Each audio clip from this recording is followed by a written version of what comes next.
ఇవి ఉన్న వాళ్ళకి ఇలా ఉల్లిపాయ కట్ చేసుకుని మిక్సీలో పట్టుకుని పెద్ద ఉల్లిపాయ తీసుకోండి. రసం కావాలిగా, పులి రసం.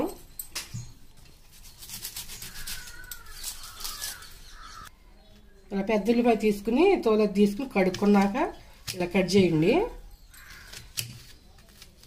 కట్ చేసి ఇది మిక్సీలో వేయండి.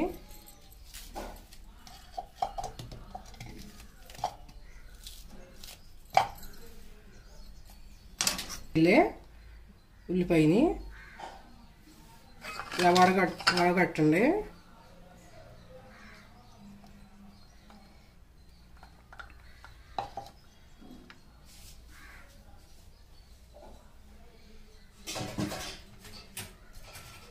ఇలా మెత్తగా వేసుకుని పేస్ట్ని ఇలా వడగట్టుకోండి. దీనిలో రసం వస్తుందిగా, ఈ ఉల్లి రసాన్ని మాత్రమే తీసుకోండి.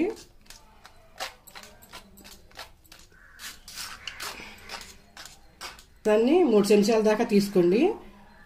తాగేసేయండి. తాగితే కిడ్నీలో స్టోన్స్ నొప్పి పెయిన్ అనేది తగ్గిపోతుంది. బాగా పనిచేస్తుంది. కిడ్నీలో రాళ్ళు ఉన్న వాళ్ళకి స్టోన్స్ అనేది నొప్పి తగ్గుద్ది అనమాట. తీసుకుంటే తగ్గుతుంది.